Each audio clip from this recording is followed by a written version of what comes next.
Legenda Petani Immortal episode 74. Dalam beberapa tahun terakhir, seiring dengan peningkatan kualitas hidup masyarakat, jenis ikan ini secara bertahap menghilang dari meja makan. Orang-orang seperti Tian Mu, Yao Liwen, dan bahkan Yu Jun, yang telah lama mengenal berbagai jenis ikan, jarang melihat Sao Fanzi. Oleh karena itu, tidak mengherankan jika mereka salah mengira ikan ini karena penglihatan mereka yang buruk. Mendengarkan beberapa orang desa Udik yang tidak tahu apa-apa melontarkan omong kosong. Lu Guangrong dan Xiao Wu, yang berdiri di dekatnya, hampir tak bisa menahan tawa mereka. Butuh beberapa saat bagi mereka untuk mengatur napas sebelum berkata. Semuanya, pernahkah kalian melihat ikan kecil putih sebesar ini? Lu Guangrong tentu tahu jenis ikan apa yang mereka bicarakan, hanya saja namanya berbeda-beda di setiap tempat. Omong-omong, ikan ini memang terlihat seperti versi mini dari ikan pisau, keduanya berwarna putih keperakan. Mendengar itu, Yu Jun langsung menggelengkan kepalanya, jadi aku tidak mengatakan dengan pasti. Aku hanya mengatakan, seperti. Sao Fanzi tidak bisa tumbuh sebesar itu, yang terbesar hanya 10 cm, sedangkan ikan terbesar di piring-piring ini mendekati 30 cm. Sambil berbicara, Yu Jun menatap Lu Guangrong dengan rasa ingin tahu mungkinkah teman ini mengetahui kebenarannya, maka semua orang mengalihkan perhatian mereka kepada Lu Guangrong. Lu Guangrong tersenyum misterius, tetapi menggelengkan kepalanya dan mengalihkan topik pembicaraan ke Li Yunfei. Kurasa orang-orang ini semua adalah pelanggan Tuan Li, kan? Karena semua orang akan membeli ikan dari Tuan Li di masa mendatang, lebih baik jika orang yang bertanggung jawab yang melakukan pengenalan produk, agar tidak terlihat seperti saya adalah kaki tangan Tuan Li. Karena keadaan sudah sampai pada titik ini, Li Yunfei terlalu malas untuk membuat mereka penasaran lebih lama lagi dan mengungkapkan identitas ikan pisau itu kepada semua orang saudara Yu. Sebagai pemilik raja ikan Sichuan, Anda pasti pernah mendengar nama 3 kelezatan sungai Yangtze, bukan? Mendengar itu, mata Yu Jun berbinar ikan buntal, ikan shad, dan mungkinkah ini ikan pisau sungai Yangtze? Sebenarnya, Yu Jun sudah menduga identitas ikan pisau itu, tetapi dia tidak berani memastikannya. Lagi pula, dia berada di jantung Sichuan. Jadi dari mana asal spesies langka yang hidup di sungai Yangtze ini? Apakah mereka benar-benar dibesarkan oleh Li Yunfei? Budidaya ikan pisau sungai Yangtze bukan lagi mitos, tetapi kesulitan budidayanya masih diakui dalam industri sebagai hal yang berat. Jika ikan pisau sungai Yangtze dapat dibudidayakan dalam skala besar, mengapa harganya tetap begitu tinggi? Benar sekali. Li Yunfei mengangguk sambil tersenyum. Alasan saya mengundang kalian semua ke sini bukan hanya untuk mencicipi anggur. Tujuan kedua adalah agar kalian mencicipi ikan pisau ini. Jika menurut kalian rasanya enak, saya masih punya cukup banyak di sini. Pada saat itu, para pemilik ketiga restoran di kota tersebut merasa sangat bersemangat. Untungnya, saya tidak menolak acara mencicipi anggur hari ini. Ternyata Li Yunfei telah meluncurkan produk baru. Jika saya tidak datang hari ini, saya khawatir saya akan melewatkan kesempatan ini. Hanya dengan melihat kualitas sayuran naga hijau dan ikan air tawar spesialnya, Anda bisa tahu bahwa rasa ikan pisau ini jelas tidak buruk. Restoran mereka sudah lama tidak menambahkan hidangan baru ke menu gourmet mereka. Jika mereka menambahkan hidangan ikan pisau sungai Yangtze ini sekarang, itu tidak hanya akan menjadi hidangan gourmet, tetapi menu akan menjadi lebih lengkap, dan dompet mereka akan semakin penuh. Jangan tunda lagi. Kalau kita tunggu lebih lama, ikan pisau itu akan dingin dan kehilangan rasanya. Semuanya, aku akan mulai makan sekarang. Lu Guangrong tidak berbasa-basi dengan siapapun. Dia mengambil sumpitnya dan segera meletakkan ikan pita kukus di piringnya. Bahkan sebelum dia sempat memakannya, dia mulai melahap ikan pita lain yang dimasak dengan berbagai cara. Ide memasak ikan dengan berbagai cara adalah sebuah tren kuliner yang muncul di seluruh negeri. Tidak hanya ikan, tetapi juga tahu, nasi, dan mie yang paling umum dapat digunakan untuk memasak dengan berbagai cara. Pernah ada laporan bahwa sebuah desa penghasil tahu yang telah menghususkan diri dalam tahu selama ratusan tahun membuat meja berisi ratusan hidangan dengan tahu, yang membuat desa tersebut mendapatkan rekor dunia Guinness. Namun, bahkan hotel bintang 5 paling mewah pun tidak akan pernah seboros itu dengan menggunakan ikan pisau yang begitu berharga untuk memasak 8 hidangan berbeda di atas meja. Mengesampingkan hal-hal lain, satu poin penting adalah bahwa kelangkaan dan nilai ikan pita saja tidak cukup untuk membuat para tamu memesan sepiring ikan pita yang disiapkan dengan 8 cara berbeda. Penting untuk diketahui bahwa bahkan pada bulan Maret dan April, ketika musim penangkapan ikan ribbon fish resmi dimulai, jumlah ikan ribbon fish yang dapat dibeli oleh restoran sangat terbatas. Pada dasarnya, di meja jamuan makan, mungkin hanya diperbolehkan memesan 1 piring ikan pita. Sekaya apapun Anda tidak mampu menikmati hidangan mewah seperti itu. Namun, pada saat ini, Lu Guangrong akhirnya berkesempatan merasakan perlakuan seorang taipan. Seporsi penuh ikan pita, semuanya berukuran seragam, masing-masing sekitar 3 ons. Jika ini di restoran keluarga kelas atas, harga hidangan seperti itu mungkin mencapai ratusan ribu yuan. Lagi pula, cara makan mewah seperti itu tidak dapat dinilai hanya dari harga sepiring ikan pita. Ini adalah efek teoritis bahwa 1 ditambah 1 lebih besar dari 2. Kelompok yang duduk di meja, termasuk kakak beradik Yang Yudie dan Yang Yunu, dengan cepat mulai memakan ikan pisau tersebut. Li Yunfei juga mengambil ikan pita goreng tepung yang renyah, dan langsung menggigitnya hingga habis. Kemudian dia menyipitkan matanya dan menikmatinya. Daging ikan pisau ini lembut, dengan kadar lemak yang pas. Setelah digoreng, aroma lemaknya yang lembut akan sepenuhnya keluar, dan ketika Anda mengunyahnya perlahan, rasanya sungguh lezat tak tertandingi. Yang terpenting, Li Yunfei dapat merasakan energi spiritual samar memasuki tubuhnya dari daging ikan pisau yang ditelannya. Energi spiritual ini jauh lebih besar daripada yang terkandung dalam sayuran naga biru atau ikan air tawar khusus manapun. Ikan pisau ini sudah lezat, dan nilai gizinya termasuk yang terbaik di antara semua jenis ikan. Setelah ditempa oleh energi spiritual, ikan pisau ini jauh lebih unggul daripada ikan pisau sungai yang seliar. Hanya Kinyu Farm yang memiliki cita rasa istimewa seperti ini. Ini enak banget. Hudahai adalah yang paling tidak sabar di antara mereka semua. Dia baru saja menelan 1 suapan ikan pita ketika dia tak kuasa menahan diri untuk berseru. Namun, bahkan saat dia berteriak, tangannya sama sekali tidak melambat. Dia mengambil sumpitnya dan memasukkan sisa setengah ikan pita ke dalam mulutnya, mengunyahnya sambil merintih. Sambil mengunyah, dia menatap Li Yunfei dengan mata penuh iba. Ketika Li Yunfei melihat makna mendalam di mata Hudahai, dia segera memalingkan kepalanya, berpura-pura tidak melihatnya. Dia mengenal Hudahai dengan sangat baik. Orang ini mungkin berpikir, saudaraku, aku tidak akan makan babi hutan lagi. Beri aku 2 ikan pita setiap hari. Itu sudah cukup. 1 ekor ikan pita beratnya sedikit lebih dari 3 ons, dan 2 ekor ikan pita beratnya setidaknya 7 ons. Menurut perhitungan saya sendiri, jika saya memberi makan Hudahai 2 ekor ikan pita setiap hari, bukankah itu sama dengan kehilangan 40.000 yuan per hari? Apa kau bercanda? Ini mahal sekali. Bagaimana kita bisa memakannya setiap hari? Ini bukan ikan, ini tumpukan uang kertas. Jangan pernah bertanya padaku apakah saudara laki-laki lebih penting atau uang. Tentu saja, ini soal uang batuk, semuanya penting. Kita bisa makan sebanyak yang kita mau, tapi ikan pita terlalu sedikit. Kita tidak bisa membiarkan si rakus ini menghabiskan semuanya. Sementara itu, ekspresi semua orang di meja makan sangat mirip dengan ekspresi Hudahai. Sebagian memejamkan mata karena kagum, sebagian lainnya menatap dengan takjub, tetapi bahkan di tengah seruan mereka, tangan mereka bergerak dengan kecepatan luar biasa, mengambil 1 ikan demi 1 segera setelah ikan itu masuk ke mulut mereka. Bahkan sebelum mereka menelannya semua, mereka terlebih dahulu akan mengumpulkan ikan-ikan itu di piring mereka dan mengklaimnya untuk diri mereka sendiri. Hei, Hudahai, letakkan. Hanya tersisa 1 babi rebus. Berikan padaku. Jika kau berani memakannya, aku tidak akan menikahimu. Hah, Tian Mu, dasar bajingan tua, aku baru makan 3 hidangan sup kering, dan kau sudah makan yang kelima? Hei Xiao Wu, bisakah kau menjaga mejamu? Kau bahkan memakan kepala ikan pisau. Jangan begitu bodoh. Kita berasal dari kota besar seperti Shanghai. Jangan mempermalukan bosmu. Jangan bergerak, ini milikku. Sambil mengunyah dengan mulut penuh makanan, Xiao Wu menatap meja bersih di depan Lu Guangrong dengan ekspresi tersinggung. Berpikir, Tuan Lu, Anda mengkritik saya. Jadi katakan dari mana Anda membuang kepala ikan itu? Meja makan dipenuhi kekacauan. Teriakan dan pertengkaran sering meletus saat orang-orang berebut makanan. Bahkan Yang Yunu pun makan dengan wajah memerah.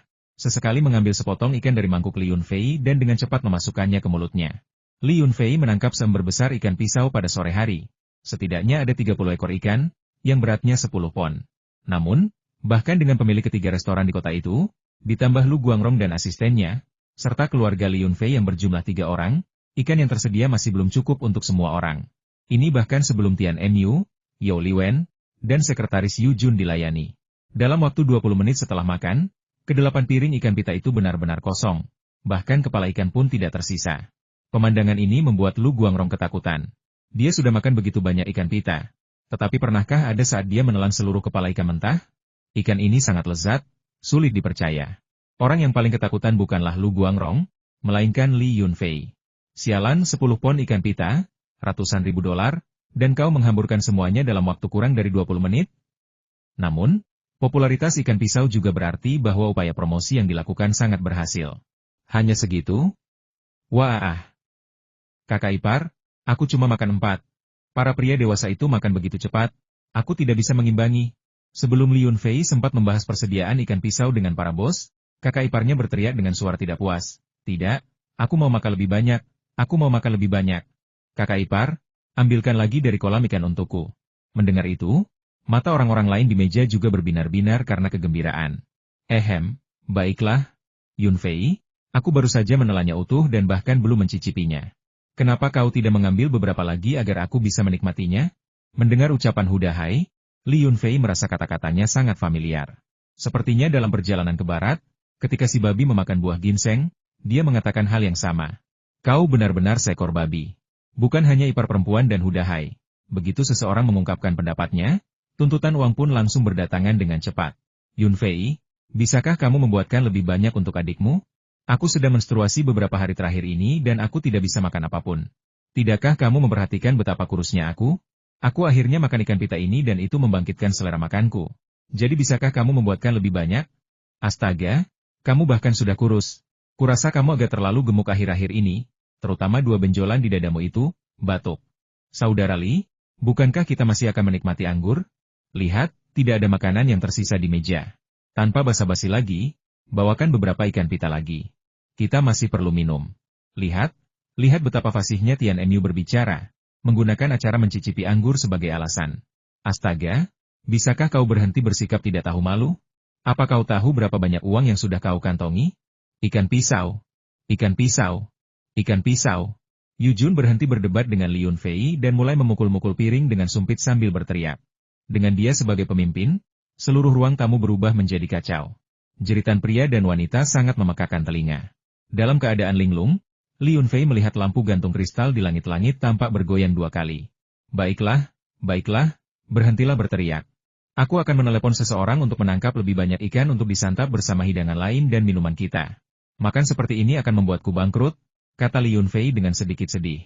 Mereka bilang sedang mempromosikan anggur baru, tetapi jumlah ikan pita yang mereka makan setara dengan ratusan peti anggur berkualitas.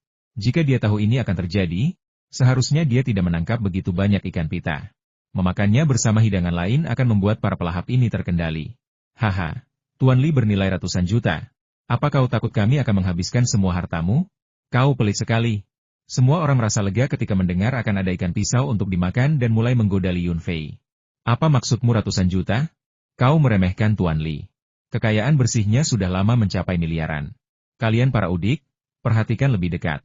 Di antara kelompok kita, siapa orang terkaya sebenarnya? Setelah beberapa saat mengobrol dan tertawa, seseorang secara bertahap mengarahkan percakapan ke masalah pasokan yang dikhawatirkan Li Yunfei. Pak Li, bagaimana tepatnya Anda membudidayakan ikan pisau di sini? Rasanya benar-benar luar biasa. Selama bertahun-tahun, saya telah berkeliling negeri untuk mencari bahan-bahan terbaik. Saya telah makan ikan pisau paling otentik yang pernah ada. Suatu kali, saya bahkan pergi naik perahu bersama seorang nelayan tua dari sungai Yangtze. Kami bekerja sepanjang hari dan hanya berhasil menangkap 3 ekor ikan pisau sungai. Saat itu, saya merasa itu adalah ikan pisau paling lezat yang pernah saya makan dalam hidup saya. Tapi sekarang yang bisa kulakukan hanyalah menertawakan ketidaktahuanku di masa lalu. Jika Lu Guangrong, yang paling akrab dengan ikan pisau di antara para peserta, bisa mengatakan hal seperti itu menunjukkan betapa lezatnya ikan pisau naga hijau ini.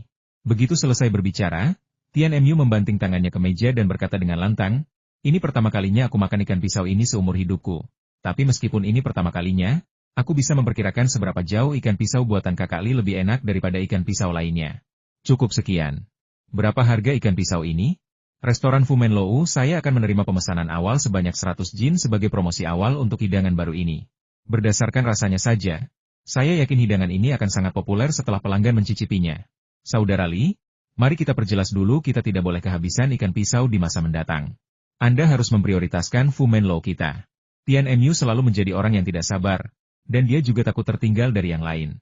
Jika produksi ikan pisau tidak mencukupi, dan dia selesai berbicara sebelum Xu Xianglou atau Raja Ikan Chuan Fu memanfaatkan kesempatan itu, maka dia akan berada dalam masalah.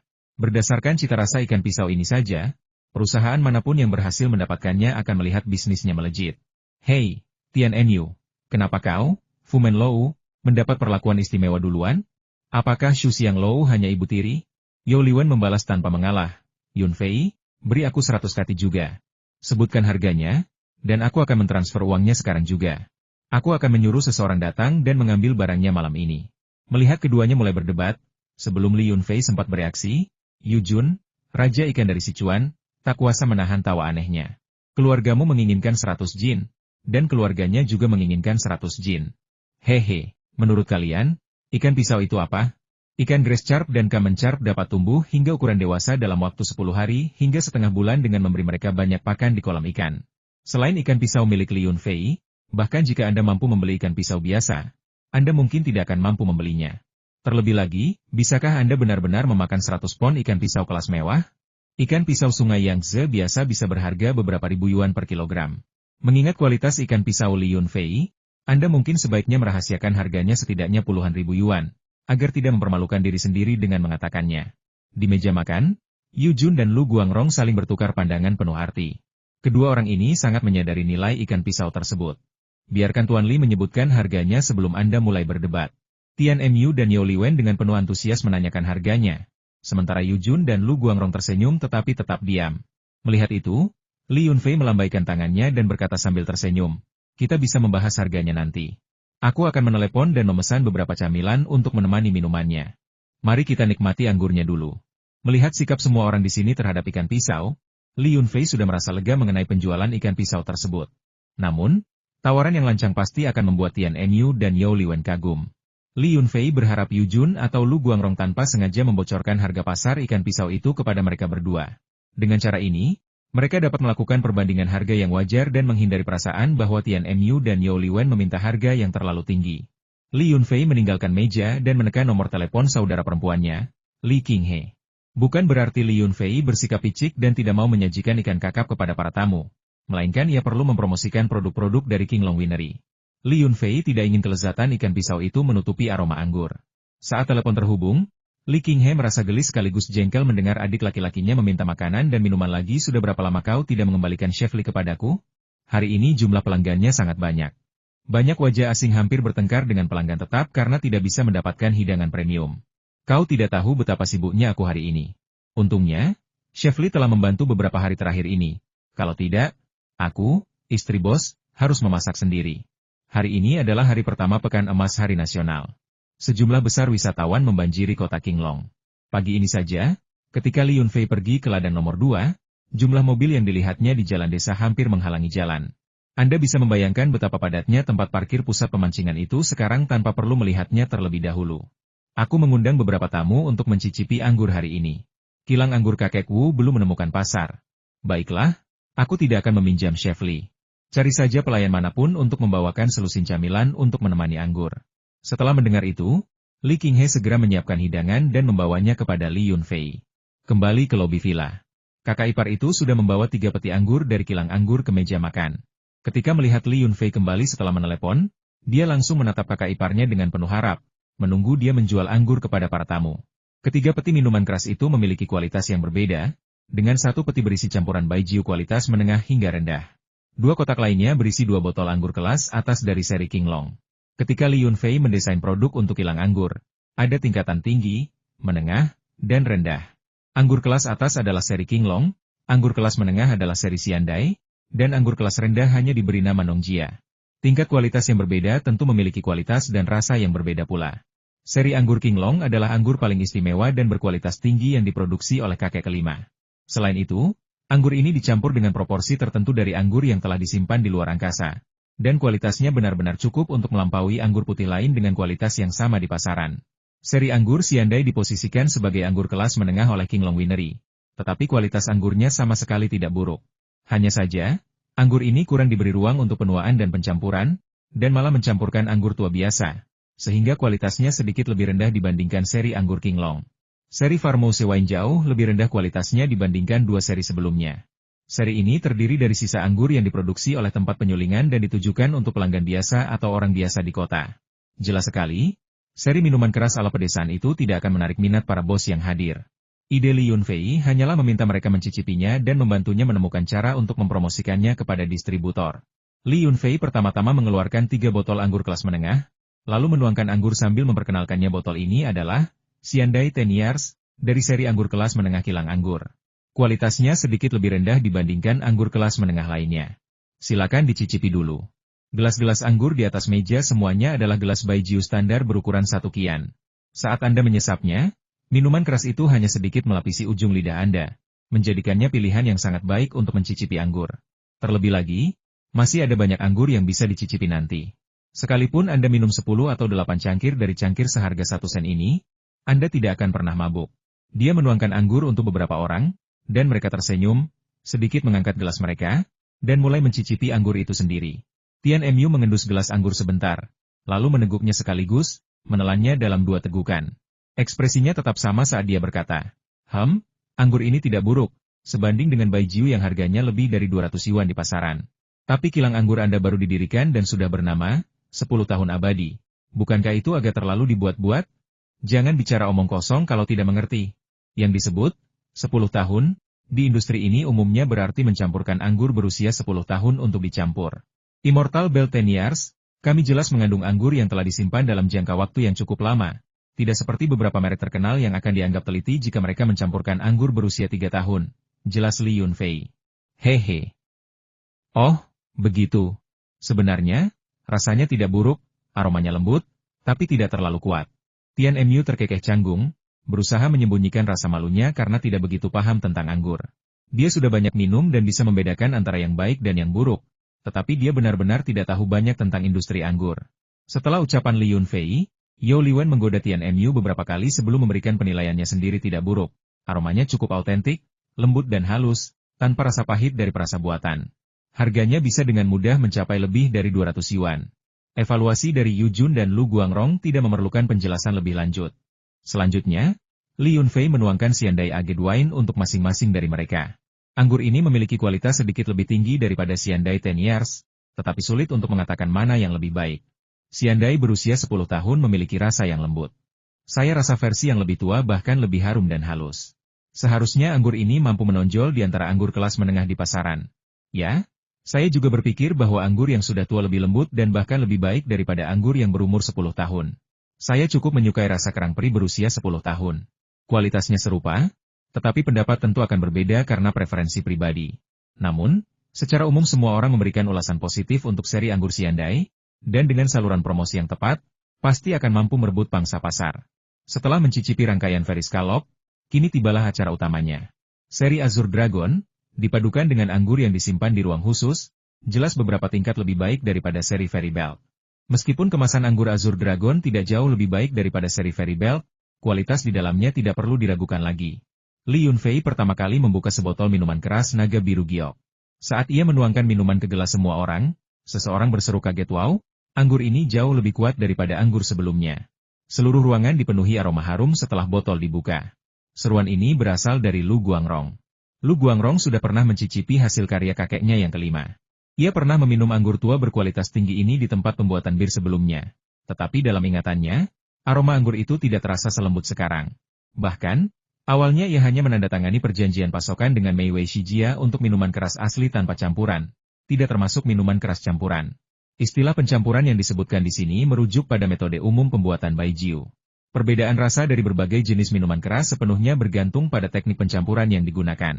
Oleh karena itu, istilah pencampuran bukanlah istilah yang merendahkan. Semua baijiu kemasan yang tersedia secara komersial telah melalui proses pencampuran. Selama proses pembuatan anggur, bagian kepala anggur mengandung lebih banyak zat volatil dan senyawa aroma, sedangkan bagian ekor mengandung lebih banyak zat non-volatil dan senyawa rasa. Oleh karena itu, bagian kepala dan ekor dikumpulkan dan disimpan secara terpisah dan digunakan untuk mencampur anggur guna menciptakan berbagai jenis anggur dengan kualitas, tingkatan, dan rasa yang berbeda. Tentu saja, jika berbagai perasa dan bumbu kimia ditambahkan, metode pencampuran seperti itu dianggap memalukan oleh para ahli industri. Namun, dalam mengejar keuntungan besar, para pedagang sering memilih metode ini untuk menjual produk berkualitas rendah sebagai produk berkualitas tinggi, dan bahkan menggunakan alkohol yang dapat dimakan untuk mencampur anggur jadi.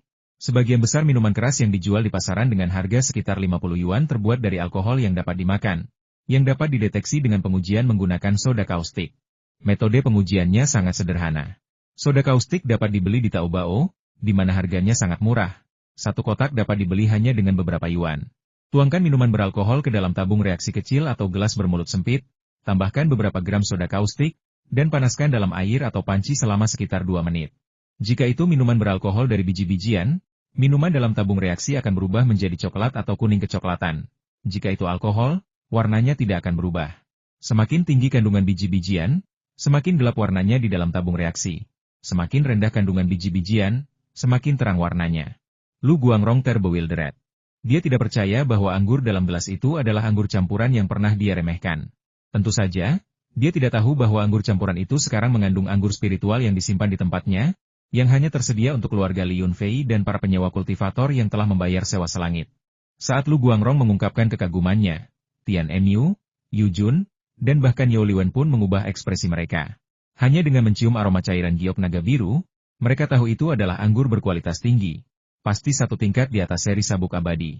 Mencucuk, semua orang menelan sedikit anggur itu, membiarkan indera pengecap mereka menikmatinya.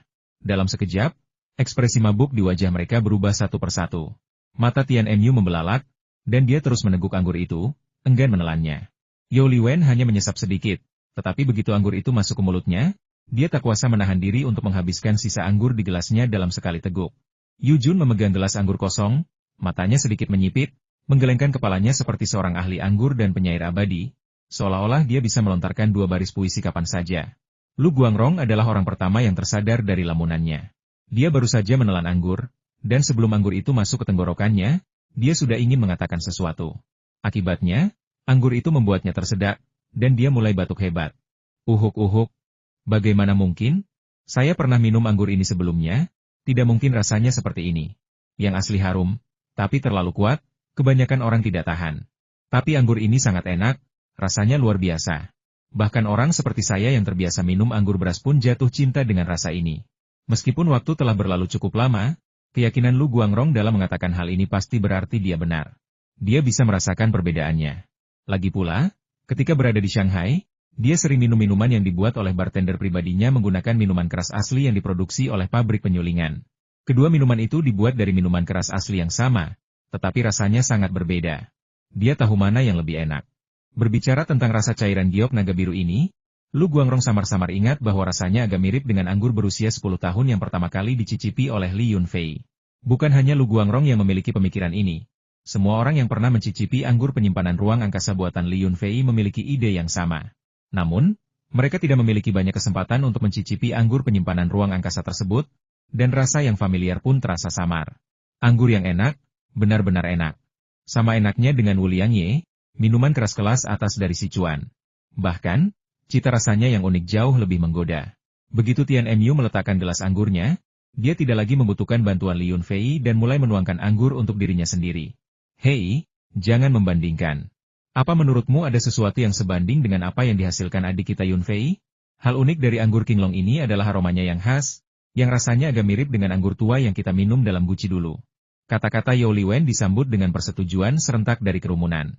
Aku juga mau bilang begitu, tapi sudah lama sekali aku tidak mencicipi anggur itu, jadi aku tidak yakin. Lu Guangrong mengangguk setuju. Yu Jun menimpali. Hah? Sepertinya kita semua berpikir sama. Aku juga berpikir bahwa anggur tua dalam toples yang Kakali suruh aku cicipi dulu rasanya sangat mirip dengan anggur ini. Anggur dalam toples yang biasa diminum orang-orang kala itu tidak terlalu tua, hanya sekitar 8 hingga 10 tahun. Namun sekarang, mengingat rasio waktu dalam ruang yang begitu kecil, anggur yang disimpan di dalamnya telah lama menjadi anggur vintage berharga yang telah berusia tak terhitung tahun. Meskipun proporsi anggur berusia luar angkasa yang ditambahkan ke anggur Qinglong tidak terlalu tinggi, proses penuaannya yang panjang membuat rasanya semakin lembut dan halus. Aku tak akan berkata apa-apa lagi. Fu Menlou akan memesan 100 peti minuman keras seri Qinglong kelas atas ini terlebih dahulu. Setelah restoran mempromosikannya, kurasa bahkan Moutai dan Wuliangye pun akan sulit terjual. Minuman keras ini akan sangat laris. Suara lantang Tian Mu kembali terdengar. Selanjutnya, Yu Jun dan Yao Liwen juga menyatakan kesediaan mereka untuk membeli barang dari Qinglong Winery, dan menandatangani perjanjian pasokan jangka panjang setelah restoran tersebut dipromosikan. Tidak hanya seri Azure Dragon, tetapi juga seri Fairy Belt, orang-orang telah menyatakan keinginan mereka untuk membelinya. Lagi pula, sesuatu hanya dapat dibandingkan dengan sesuatu yang lain jika termasuk dalam kelas tertentu. Selain itu, tidak semua orang mampu membeli anggur kelas atas seri Qinglong untuk setiap kali makan. Beberapa pelanggan dengan kondisi ekonomi yang lebih biasa tentu akan memilih produk yang sesuai dengan tingkat ekonomi mereka. Melihat sambutan antusias dari semua orang, Yang Yudie, sang ipar, menyipitkan matanya hingga membentuk bulan sabit.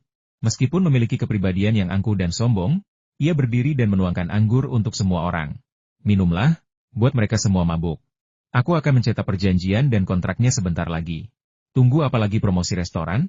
Kamu harus membeli sejumlah barang tertentu dari pabrik anggur Qinglong kami setiap bulan.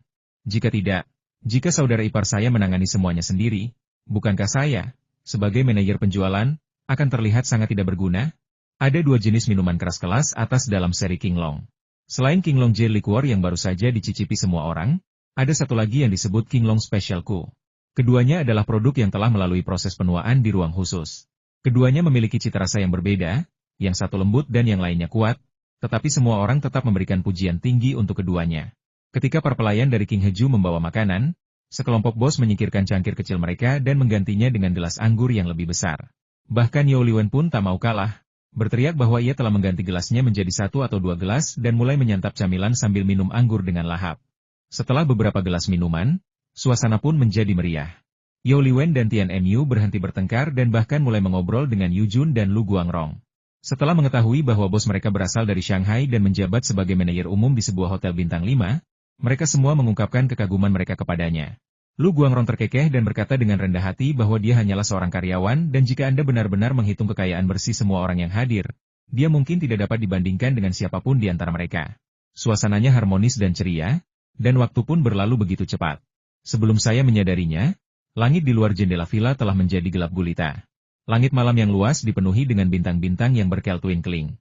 Di malam yang sunyi, hanya 1 atau 2 suara jangkrik yang terdengar dari waktu ke waktu, suara akhir musim panas dan awal musim gugur. Setelah menikmati santapan yang memuaskan, Li Yunfei mengantar para bos keluar dari villa. Semua orang merasakan sedikit hawa dingin. Suhu di desa pegunungan terasa jauh lebih rendah daripada di kota. Langit malam secerah ini, pemandangan seperti ini hanya bisa dilihat setahun sekali di Shanghai. Sangat indah. Lu Guangrong mendongak dan menatap ke kejauhan, perasaan yang selalu muncul setelah minum. Tian Mu dan yang lainnya sudah akrab dengan Lu Guangrong. Mereka merangkul bahunya dan bercanda, masing-masing punya kelebihannya sendiri. Kudengar Shanghai seringkali seperti negeri dongeng di awan, dengan kabut hijau memenuhi langit. Pergi sana, kenapa kau begitu sinis? Lingkungan sudah banyak membaik dalam beberapa tahun terakhir. Almana kuno apa yang kau bicarakan? Lu Guangrong cemberut dan berkata dengan kesal. Pak Tian pasti terlalu banyak minum. Dia mungkin sedang membicarakan Beijing, kan? Kedua pria di sebelahnya tertawa. Malam ini, tak satu pun dari para bos berencana untuk pergi. Mereka sudah terlalu banyak minum, dan alkohol adalah kesempatan bagus untuk membangun hubungan dan mengatakan hal-hal yang tidak akan mereka katakan saat sadar. Selain itu, harga ikan pisau belum ditetapkan, jadi mereka tidak bisa pergi dengan tenang.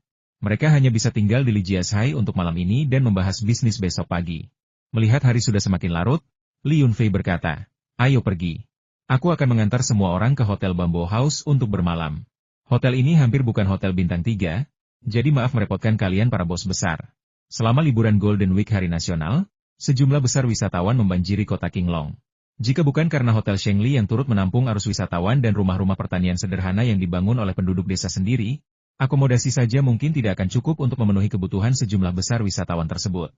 Untungnya, Li Yunfei telah memberitahu manajer, Luo Peng, sebelumnya, memintanya untuk memesan beberapa kamar. Jika tidak, dengan serangan mendadak seperti ini, mereka pasti tidak akan bisa menemukan tempat untuk menginap.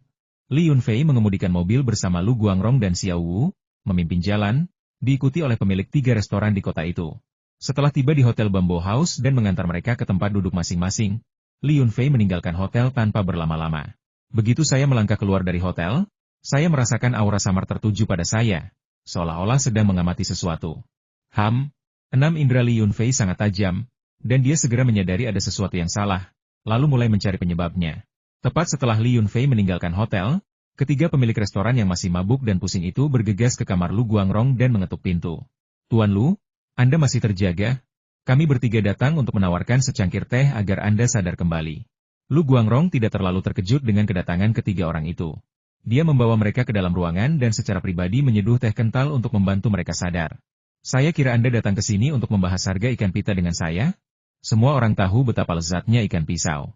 Dibandingkan dengan ikan air tawar spesial biasa, rasanya sungguh luar biasa. Namun, harganya menjadi masalah yang sulit ditentukan. Lagi pula, Tian Mu dan Yao Liwen tidak begitu paham tentang ikan pisau, dan meskipun Yu Jun memiliki perkiraan kasar harganya, dia tetap ingin mencapai kesepakatan dengan semua orang. Ya, kami juga tidak tahu apa-apa tentang pasar ikan pisau. Itulah sebabnya kami datang ke Tuan Lu untuk meminta nasihat. Lu Guangrong tidak bertele-tele. Dia mengeluarkan ponselnya dan mulai mencari informasi secara online. Kemudian dia menyerahkan ponsel itu kepada mereka dan menjelaskan, ikan pisau selalu menjadi bahan makanan mewah. Harga tertinggi 2 tahun lalu mencapai 8.000 yuan per kati. Tahun ini harganya turun, tetapi ikan pisau seberat 3 ons masih 3 hingga 4.000 yuan per kati. Namun, Ikan pisau yang diproduksi Bos Li jelas beberapa kali lebih enak daripada ikan pisau sungai yang seliar. Anda pasti sudah tahu perkiraan harganya, kan? Hasil pencarian di ponselnya muncul, dan melihat harga yang tertera di halaman web, Tian Mu tak kuasa menahan napas. Ia menyesap teh untuk menenangkan diri sebelum berkata, barang ini benar-benar mahal. Harga pasar biasa sekitar 3 atau 4.000 yuan per kilogram. Jadi, apakah kau mengerti sekarang? Yu Jun terkekeh sambil melihat ekspresi Tian Mu berubah. Tadi di meja makan, kau membual ingin 100 kati. Sungguh lelucon. Dulu ketika aku mengunjungi seorang teman di selatan, dia sendiri yang membawaku ke nelayan untuk membeli ikan pita. Mereka menjualnya per ekor. Lu Guangrong melanjutkan, selain itu, ikan pita segar tidak mudah disimpan. Jika tidak dapat dijual dalam waktu singkat, pembelian ikan pita dalam jumlah besar pasti akan menyebabkan kematian karena kelebihan pasokan. Nilai makanan hidup terletak pada kesegarannya. Seperti yang kalian ketahui, barang mati tidak dapat dijual dengan harga yang baik. Mendengar itu, Yao Liwen tersipu dan merasa malu atas tingkah bodohnya bersama Feng Tianmu di meja makan. Setelah mempertimbangkannya dengan saksama, dia menyampaikan pendapatnya tentang penyimpanan ikan pita. Menyimpan ikan pita segar itu tidak mudah, jadi tidak masalah. Ketiga restoran kami sangat dekat dengan kota Qinglong. Kami bisa mendatangkan beberapa untuk disajikan kepada pelanggan kami. Setelah itu, jika ada pelanggan yang ingin memesan barang, mereka dapat membayar uang muka 3 hari sebelumnya untuk memesan barang tersebut, dan kami dapat datang dan mengambil barang tersebut kapan saja. Mendengar itu, mata Yu Jun dan Tian Mu berbinar. Hei, aku benar-benar tidak menyadari bahwa pikiran Presiden Yao bekerja sangat cepat. Dengan cara ini, risiko yang kita tanggung menjadi lebih kecil. Masalah 3 restoran di kota itu telah terselesaikan, tetapi Lu Guangrong masih merasa gelisah. Penyimpanan ikan pisau merupakan masalah yang rumit, dan kota Qinglong terlalu jauh dari Shanghai, sehingga perjalanan yang bergelombang menimbulkan ancaman besar bagi kelangsungan hidup ikan pisau tersebut. Meskipun ikan pisau sangat berharga sehingga dapat diangkut melalui udara, ikan hidup tidak seperti kucing dan anjing peliharaan, yang dapat diangkut melalui udara selama memiliki sertifikat kesehatan yang sesuai. Jika pengiriman melalui udara digunakan, prosedurnya akan sangat rumit dan biaya transportasinya akan sangat besar. Lu Guangrong tidak percaya bahwa Li Yunfei akan menawarkan pengiriman gratis kepada keluarga delicious mereka. Lu Guangrong tidak menceritakan masalah ini kepada siapapun. Jika sesuatu tidak dapat dipecahkan, selalu ada cara untuk memecahkannya. Jika semua upaya gagal, dia lebih memilih membayar lebih untuk transportasi daripada membiarkan ikan pisau itu pergi. Bagaimana dengan tawaran untuk Li Yunfei? Tuan Lu, Tuan Yu, bagaimana pendapat kalian? Yao Liwen bertanya kepada mereka berdua lagi.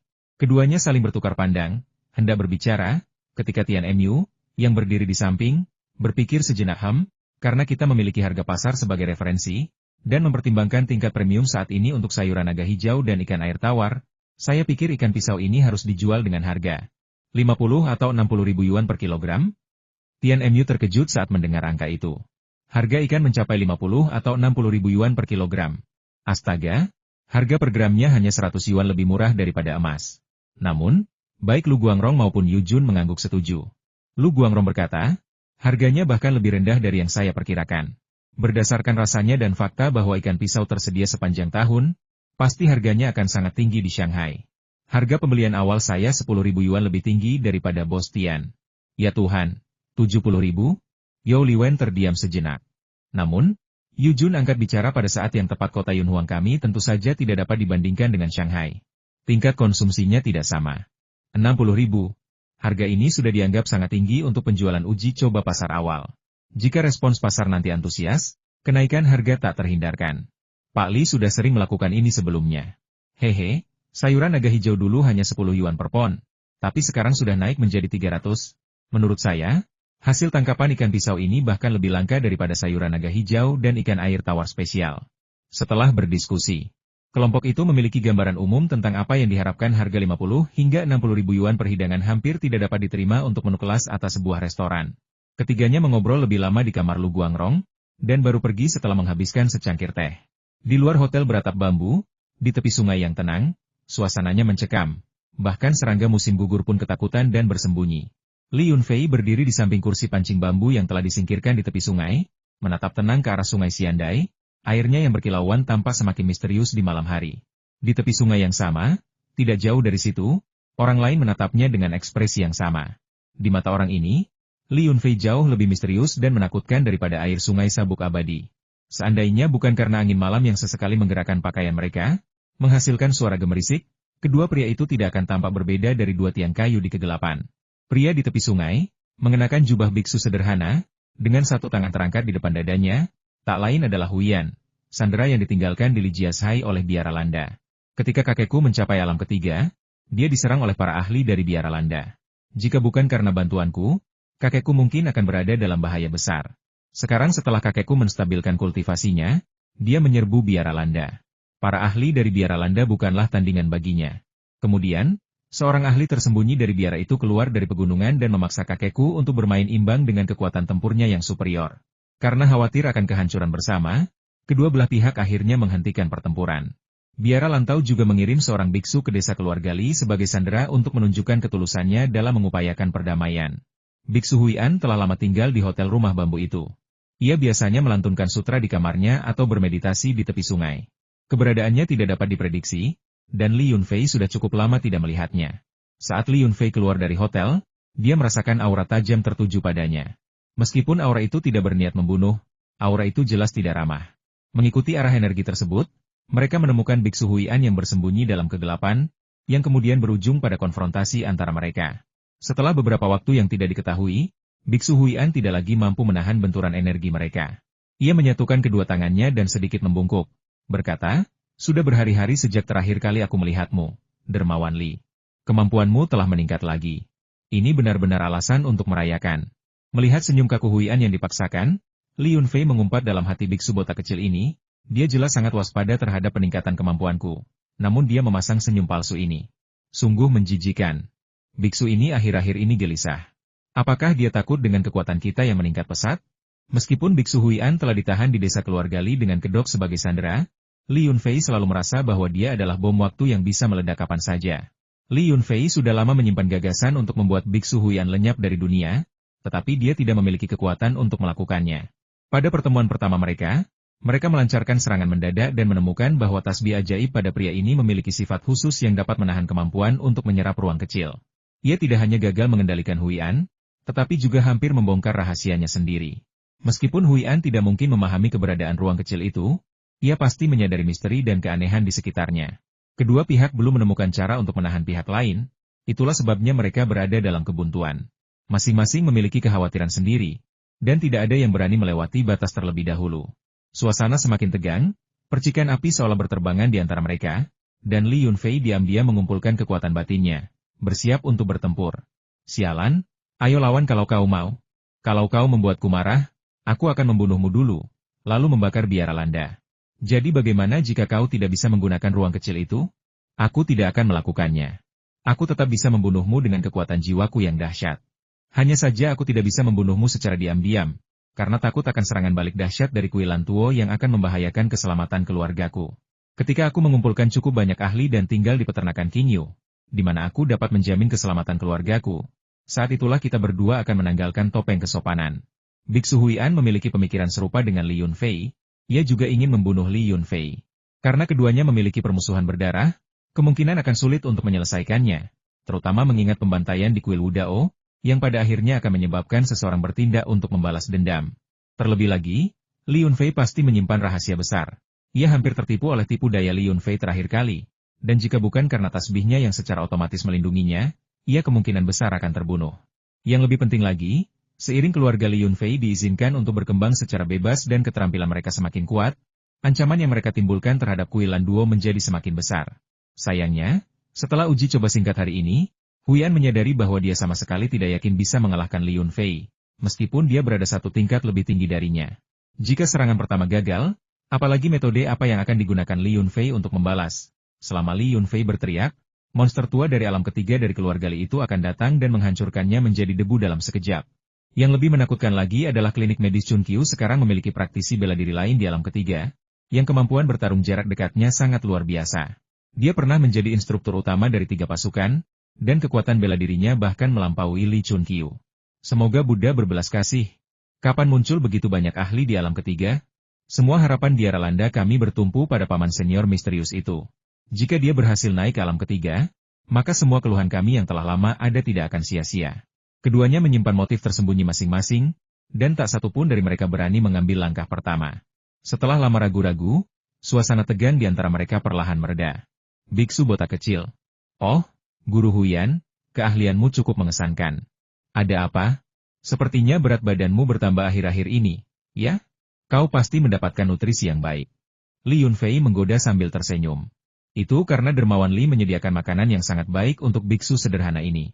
Dengan makanan enak dan tidur nyenyak, bagaimana mungkin aku tidak bertambah berat badan? Seperti kata orang-orang zaman dahulu, rumah adalah tempat hati berada. Aku semakin mencintai tempat ini, seru biksu Huyan, entah ia mengatakan yang sebenarnya atau tidak. Haha, terima kasih atas pujiannya. Standar makanan dan penginapan yang saya sediakan untuk Tuan adalah 300 yuan per hari. Bukankah akan merugikan diri sendiri jika dibawa itu? Kata Li Yunfei. Apa? Ekspresi Huyan akhirnya berubah, sedikit kemarahan terpancar di wajahnya saat dia bertanya. Bukankah saat pertama kali saya datang ke sini, Dermawan Li mengatakan bahwa semua biaya saya di sini akan dibebaskan? Tuan, mungkin Anda salah dengar. Tidak ada makan siang gratis di dunia ini, kata Li Yunfei, senyumnya semakin lebar melihat kemarahan pria itu. Saya perhatikan Anda sepertinya berencana untuk pergi akhir-akhir ini. Sebelum Anda pergi, tolong beritahu saya. Bahkan jika saya tidak memberi Anda makan malam perpisahan, setidaknya saya akan menyelesaikan urusan keuangan dengan Anda. Hehe, biara Landuo memiliki sejarah yang membentang ratusan tahun dan cukup kaya. Pasti mereka tidak akan mengingkari hutang mereka. Biksu Huyan menggertakkan giginya karena marah, wajahnya memerah, dan dia tidak lagi mampu mempertahankan sikap tenang dan acuh tak acuhnya Amitabha. Kami para biksu konsisten dalam perkataan dan perbuatan, kami tidak pernah berbohong, dan kami tidak pernah mengingkari janji kami. Tidak seperti beberapa orang yang tidak dapat dipercaya dan akan menanggung akibatnya. Setelah mengatakan itu, Biksu Huyan berbalik dan pergi, tidak kembali ke penginapan rumah bambu, dan tidak ada yang tahu kemana dia pergi untuk melampiaskan amarahnya. Hei, Biksu tua botak ini tidak tahu malu. Dia makan makanan saya, minum air saya, lalu mencoba mengendap-endap mendekati saya. Saya memberinya sedikit uang, dan dia malah menyerang saya. Seorang biksu tinggi dari biara Landa, seorang murid Buddha, omong kosong.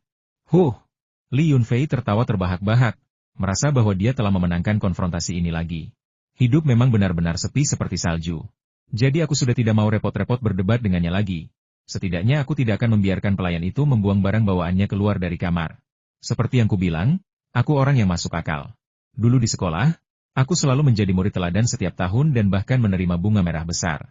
Saat saya melewati King Heju, saya mendapati tempat itu masih dipenuhi pelanggan, dengan tawa dan percakapan memenuhi udara, menunjukkan bahwa tempat itu masih berada di puncak jam makan. Saat itu pukul 9 malam, dan King Heju biasanya tutup untuk hari itu. Namun, karena libur Golden Week hari nasional, jam buka mereka akan diperpanjang 1 jam hingga pukul 10 malam untuk beberapa hari ke depan. Ketika Li Yunfei memasuki kediaman King He, restoran itu ramai dengan aktivitas, tepat pada waktunya untuk lelang botol terakhir anggur luar angkasa. Setiap bulan, ia memasok King Heju dengan 1 guci berisi 10 jin anggur dari gudang pribadinya. Selama musim puncak pariwisata, ia juga menambahkan 1 guci lagi. Anggur-anggur tersebut semuanya telah disimpan selama sekitar 10 tahun. Karena telah disimpan di gudang kecil begitu lama, dan terus-menerus diberi nutrisi oleh energi spiritual, rasa istimewanya tak tertandingi oleh anggur komersial manapun. Para pelanggan kaya yang mencicipinya tentu saja takjub, menganggapnya sebagai ramuan ilahi. Mereka mati-matian mencarinya, dengan penawaran yang naik dan turun, takut bahwa tetes terakhir anggur berkualitas ini akan jatuh ke tangan orang lain. 50.000. Saya akan menawarkan 70.000. Sial, aku belum minum satupun hari ini. Aku bertekad untuk mendapatkan yang terakhir ini. Aku akan menawarkan 100.000. Suasananya sangat meriah dan kacau. Karena itu adalah sajian terakhir. Pelanggan yang sudah mencicipinya ingin meminumnya lagi. Sementara mereka yang belum mencicipinya dengan penuh harap menunggu, yang tentu saja menyebabkan harga naik. Terakhir, barang terakhir hari itu, sebuah botol kecil berisi anggur yang disimpan di ruang pribadi, terjual seharga 168.000 yuan. Meskipun harga ini sedikit lebih rendah daripada harga anggur terkenal internasional yang dilelang di rumah lelang biasa. Namun, perlu dicatat bahwa panci kecil ini hanya berisi sekitar setengah pon, dan harganya yang hampir 200.000 yuan sudah sangat fantastis. Tentu saja, harga tinggi tidak selalu tersedia setiap hari. Itu tergantung pada status keuangan pelanggan toko tersebut. Jika Anda kebetulan bertemu dengan seorang miliarder, mereka tentu tidak akan keberatan menghabiskan ratusan ribu. Mereka hanya akan senang mencoba sesuatu yang baru. Jika Anda bertemu dengan seorang miliarder, Anda bisa menawar 1 juta, karena mereka tidak peduli dengan jumlah uang yang kecil tersebut. Para pemenang lelang, termasuk Li Yunfei, dengan gembira kembali ke kamar pribadi mereka untuk menikmati anggur berkualitas. Baru setelah lelang mereda, mereka menuju ke konter. Li Qinghe, sang kakak perempuan, tersenyum sambil melihat notifikasi ban di ponselnya. Ia sepertinya sudah memperkirakan bahwa omset selama 7 hari libur Golden Week hari nasional pasti akan melebihi omset bulan biasa. Tenggelam dalam mimpinya untuk menjadi kaya, dia sama sekali tidak menyadari kedatangan Li Yunfei. "Kak, aku tidak tahu kau sebegitu rakusnya." Li Yunfei menggoda adiknya sambil bersandar di meja dapur.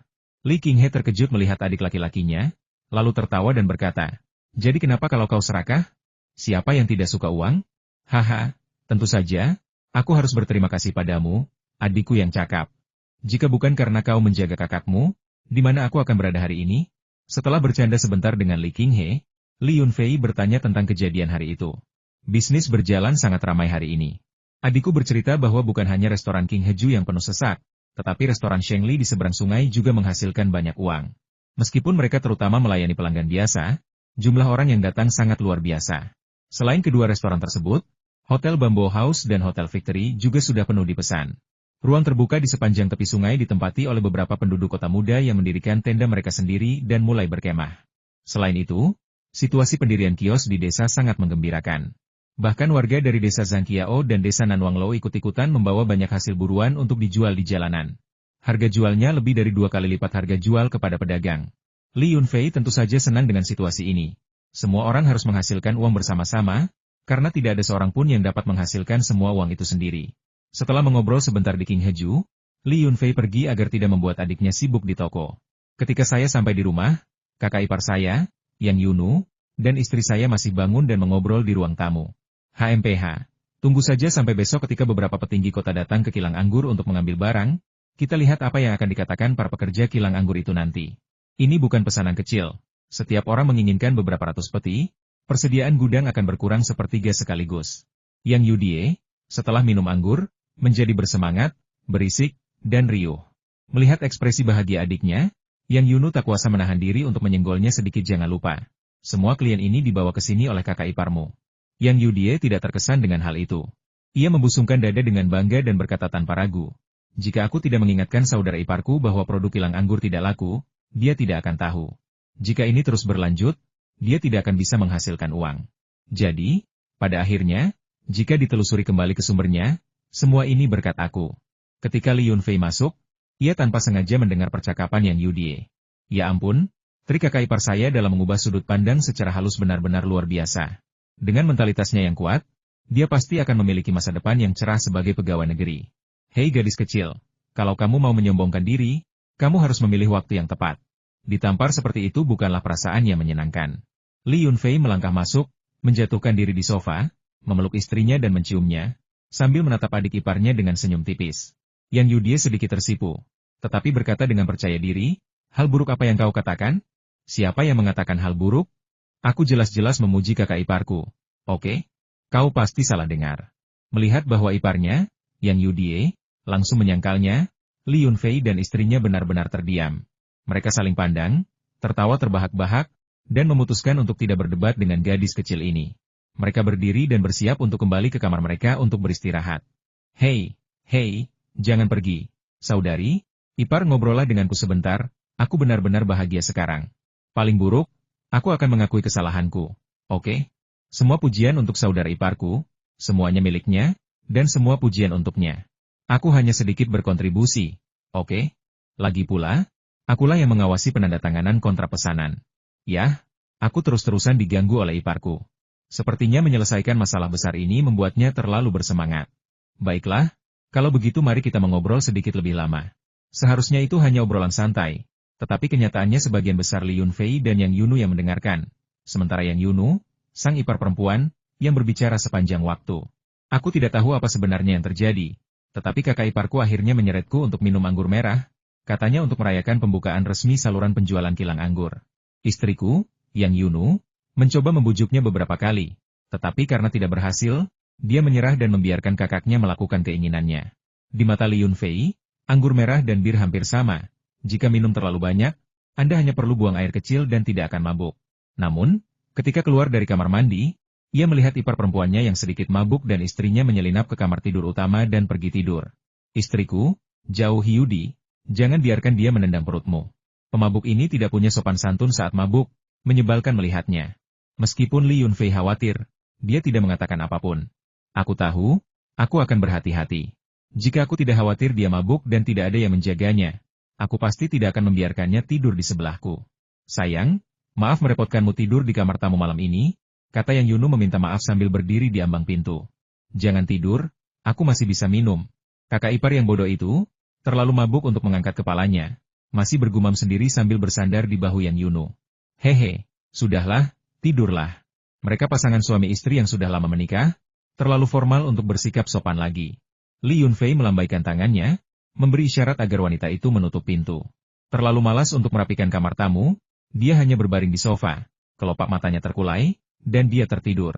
Keesokan paginya, sekitar pukul 6, Li Yunfei bangun secara alami.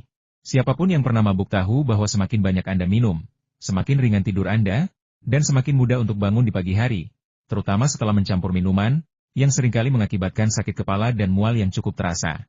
Namun, mereka minum anggur yang sangat enak kemarin, dan ditambah dengan konstitusi khusus Li Yunfei, dia hampir tidak mengalami efek samping dari mabuknya. Meskipun dia merasa sedikit tidak nyaman, itu jelas tidak menyebalkan. Li Yunfei meregangkan tubuh, mengeluarkan secangkir sari air mata air spasial dari ruang kecilnya, dan meneguknya. Lapisan keringat halus muncul di tubuhnya, dan rasa mabuk ringan langsung menghilang. Dia minum sari air mata air spasial setiap hari untuk membersihkan meridian dan sumsum tulangnya. Dan keringat yang dihasilkannya memiliki aroma khusus, tanpa sedikit pun bau asam atau busuk.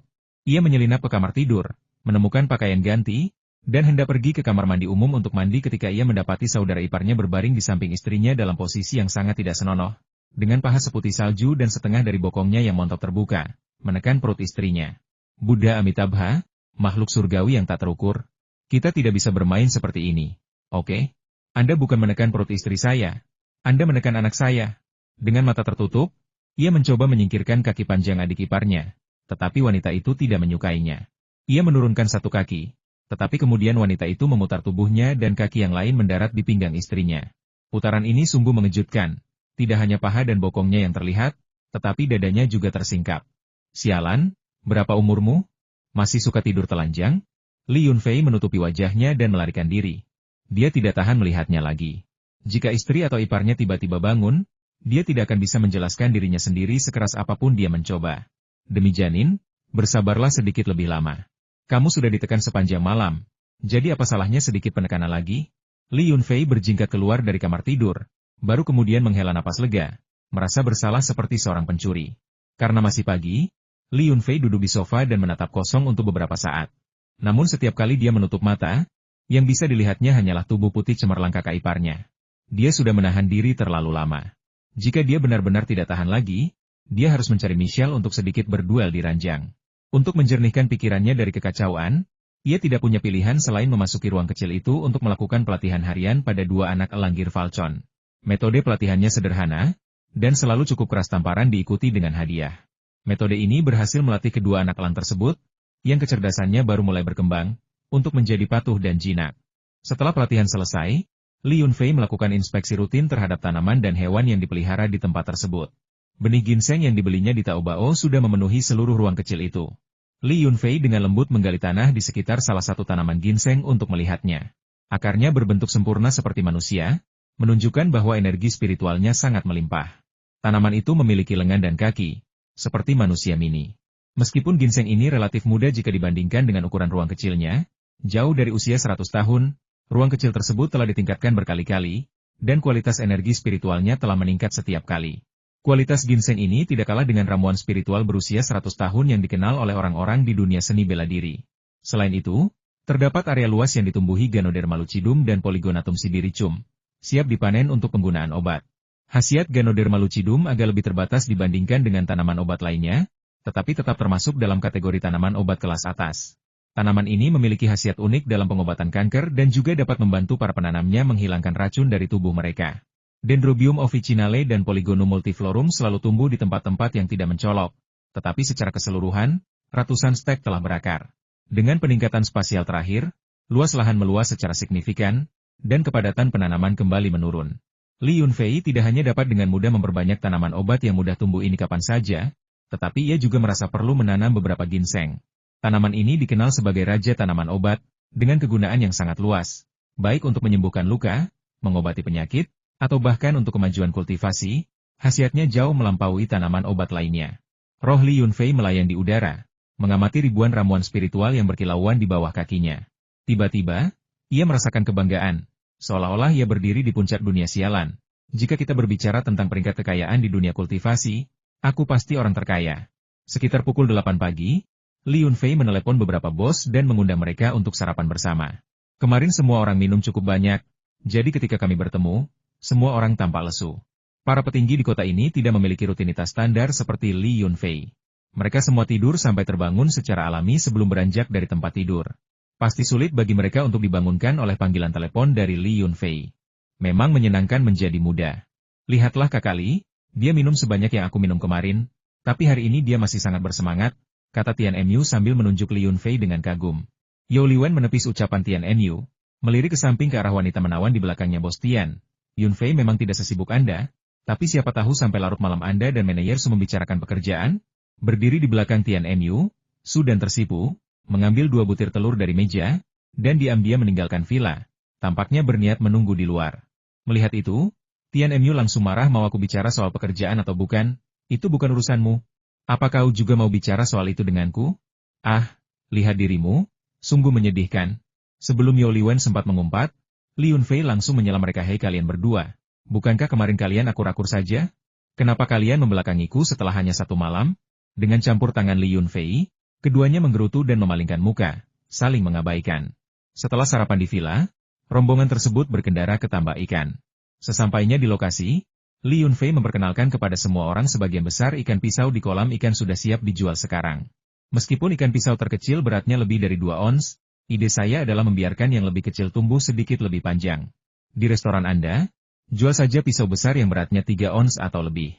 Karena itu adalah barang mewah, lebih baik menetapkan harganya sejak awal dan menghindari penetapan harga terpisah berdasarkan ukuran di kemudian hari. Semakin besar ikan pisau, semakin mahal harganya. Untuk memastikan keuntungan maksimal, Li Yunfei berencana hanya menjual ikan pisau yang beratnya lebih dari 3 ons per ekor. Semua orang sepakat bahwa ukuran ikan ribbon fish akan terjamin, yang juga akan menguntungkan mereka. Jika semua ikan ribbon fish yang dimasak oleh restoran tersebut berukuran lebih dari 3 ons, itu akan menjadi nilai jual yang bagus untuk restoran tersebut. Lagi pula, semua orang tahu betapa berharganya ikan ribbon fish, dan tidak ada yang bisa menjamin bahwa semua ikan ribbon fish yang dipasok restoran itu gemuk dan besar. Anda tahu, semakin besar ikan pita, semakin enak rasanya.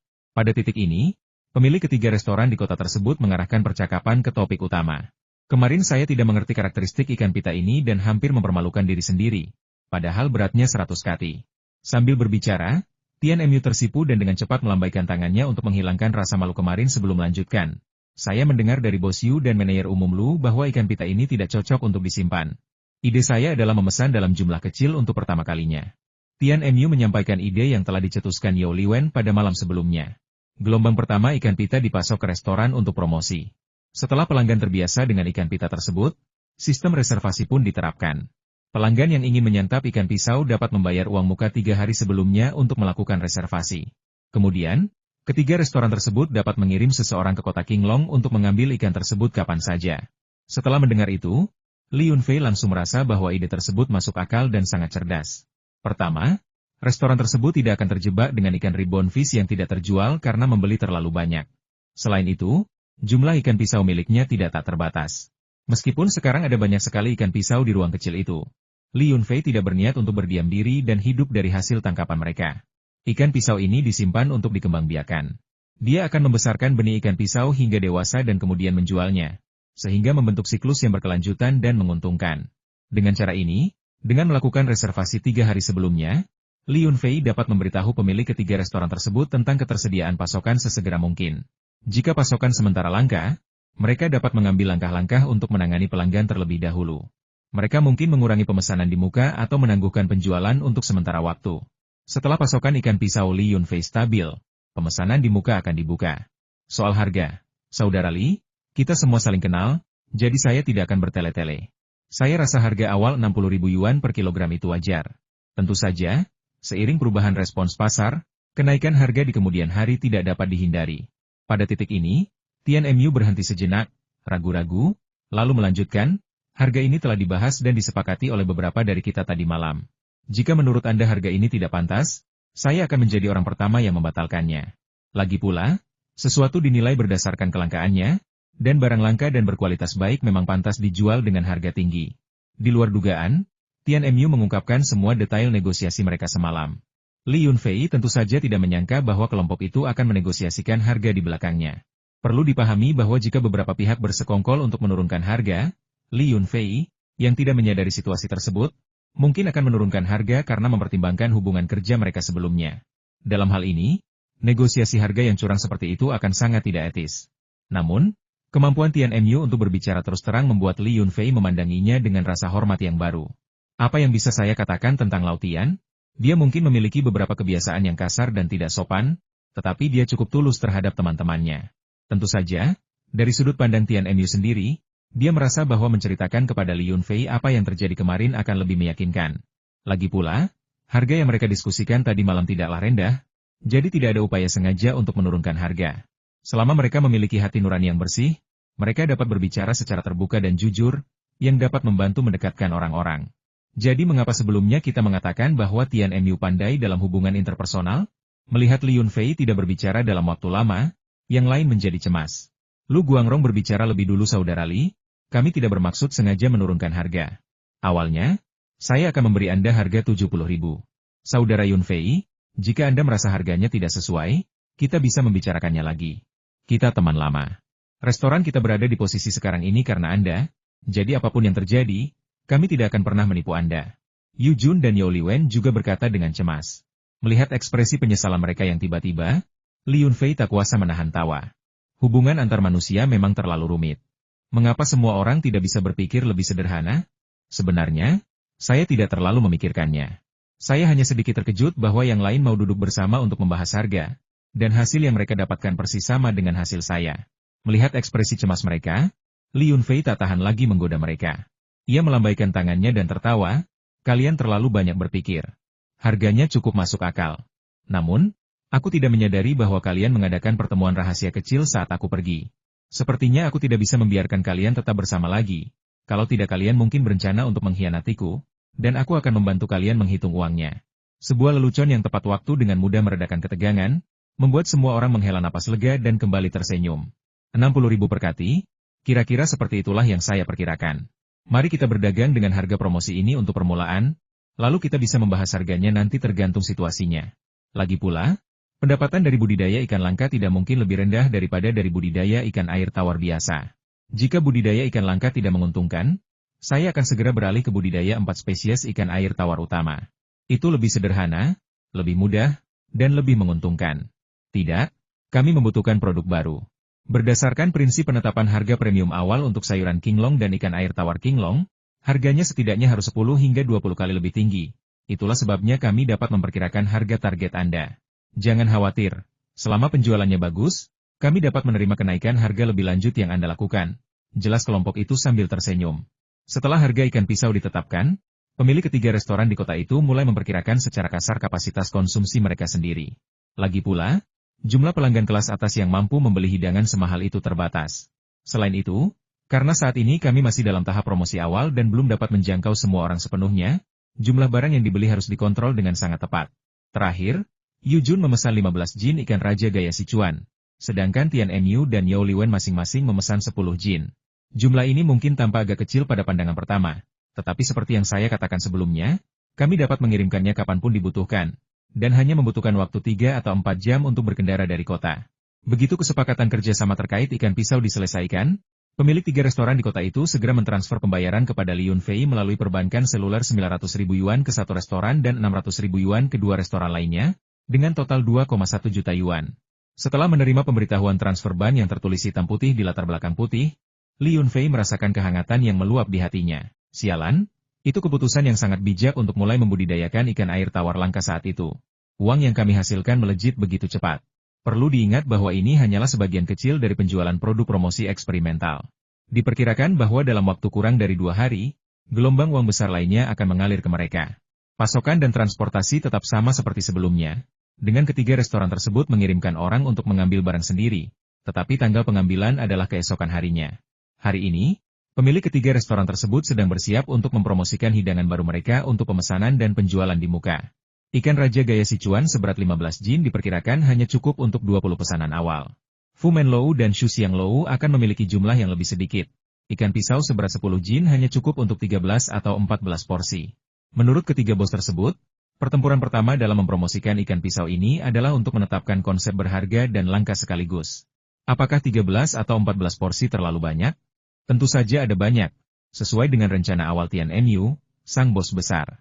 Untuk promosi pertama ini, kami bahkan berencana mengadakan lelang. Hanya 3 porsi yang akan dijual, kepada mereka yang mengerti dan kepada penawar tertinggi. Kami akan menyimpan sisa ikan pita untuk kami nikmati sendiri. Adapun para udik yang tidak tahu apa-apa itu, tunggu saja dan lihat bagaimana para tamu yang memakan ikan pisau itu akan mengeluarkan teriakan kaget, seperti erangan kenikmatan. Namun, 13 atau 14 porsi saat ini sudah merupakan perlakuan yang terlalu lunak terhadap para tamu.